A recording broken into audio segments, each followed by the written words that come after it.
Baik, selamat sore Pak Petrus Baloka. Ya, Eh, boleh. Mungkin bisa sedikit tanggapan terkait dana BNPB yang dikucurkan untuk Kabupaten Lembata dalam penanggulangan bencana.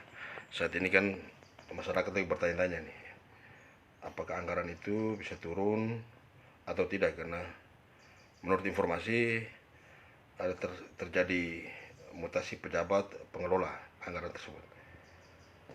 Mungkin waktu Bapak bisa jelaskan.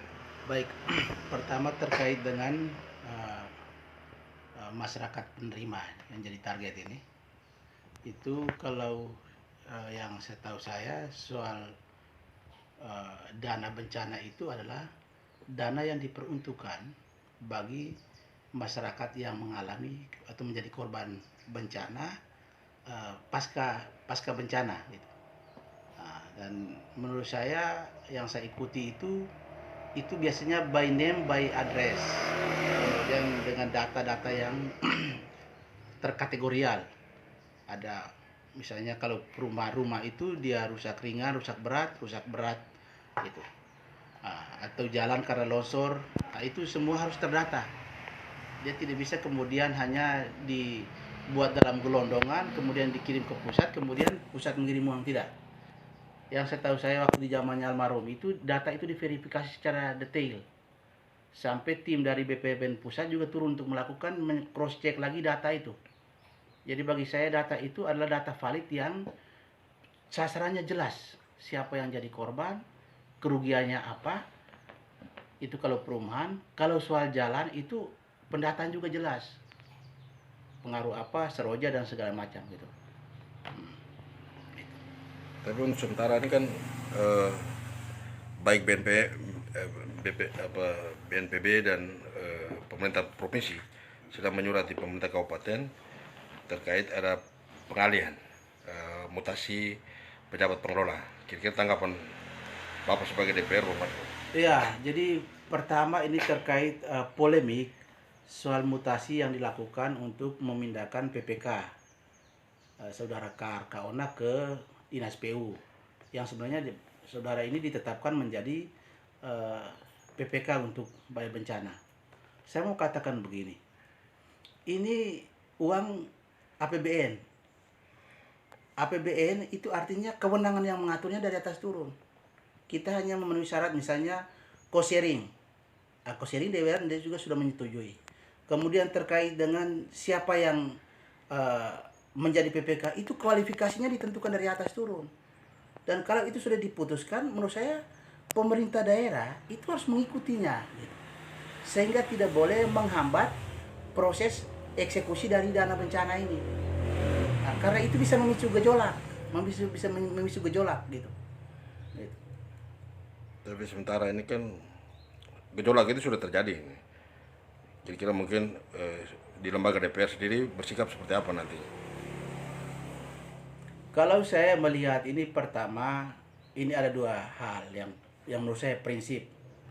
Di sini Pak Bupati, Pak Thomas itu ditaruhkan untuk soal SK-nya yang baru diterbitkan dengan melakukan mutasi. Menurut provinsi atau pusat itu keliru karena memindahkan orang yang sudah ditetapkan oleh pusat untuk menjadi PPK. Nah, sementara ini bagaimana dengan wibawa sebuah SK yang baru dikeluarkan? Itu pertama. Yang kedua, di sini juga terjadi pertaruhan antara kepentingan pribadi dan juga kepentingan masyarakat banyak. Karena urusan dan anggaran ini urusan masyarakat banyak. Urusan mutasi ini juga menurut saya sangat urusan dengan hak prerogatif seorang bupati. Gitu. Nah, di sini ditaruhkan semua ini. Tetapi kalau menurut saya harus bisa berbesar hati untuk kemudian Pak Bupati mengikuti arahan dari pemerintah pusat. Karena Lembata ini otonomi daerah itu bukan dia bebas untuk bisa melakukan apa saja, dia harus tetap di supervisi dari pemerintah provinsi maupun pusat. Nah, jadi ini yang menurut saya, karena ini sudah dua surat dari pusat maupun provinsi, menurut saya tidak ada pilihan lain, Bupati harus menganulir SK yang sudah dikeluarkan untuk memudahkan proses pencairan dan segala macam terkait dana bencana Yang sekarang masyarakat yang menjadi korban itu sedang menunggu ini. Karena mereka semua sudah tahu bahwa kami didata untuk menjadi penerima. Kemudian segmen jalan mana yang kemudian diputuskan itu diputuskan dari Jakarta. Lembatanya mengusulkan saja, ini yang kemarin ada bencana, ada jalan putus di sini, deker putus di sini ya. Tetapi yang mengeksekusi itu ada dari Jakarta. Maka ini menurut saya harus diikuti arahan dari pemerintah lebih tinggi. Kalau tidak bisa dianggap ini sebuah pembangkangan. Dan itu kerugian buat Kabupaten Lembata. Konsekuensinya ada ya untuk kabupaten jika pemerintah tetap bersikeras, misalnya pemerintah kabupaten tetap bersikeras untuk tidak mengikuti arahan dari pusat. Konsekuensinya besar. Pertama, pemerintah Kabupaten Lembata itu akan kemudian dipersulit dalam urusan dengan permohonan atau proposal-proposal bencana ke depan. Yang kedua, konsekuensi secara psikologis adalah orang akan mengenal Pak Bupati ini adalah bupati yang tidak respect terhadap masalah kemanusiaan. Kalau kemudian anggaran ini dipulangkan ke ditarik hanya karena urusan-urusan administrasi yang tidak sesuai arahan dari Jakarta atau BNPB pusat ini. Itu dua hal itu. Kira-kira siapa yang paling bertanggung jawab jika kemudian anggaran ini ditarik pulang? Ya, kalau kita mau bicara bertanggung jawab soal anggaran ini, semua saya kira ini ada pemerintahan. Kalau kita bicara pemerintahan ini kan ada bupati, kan hari ini kan hanya Pak Bupati, ya toh. Nah, di situ nanti dibantu oleh Passekda, asisten-asisten. Semua itu harus ikut memberikan advice kepada Pak Bupati terkait bagaimana harus cepat selesainya proses ini. Apalagi surat dari Sekda provinsi itu sudah turun. Hanya menegaskan kembali surat dari BNPB nasional soal ada kekeliruan yang dilakukan oleh mutasi yang dilakukan oleh Bupati Lembata. Itu. Seringkali sudah disiapkan juga ya untuk mendukung anggaran pusat ini. Ya, sorry request. Seringkali untuk Kalau pelaksanaan kegiatan.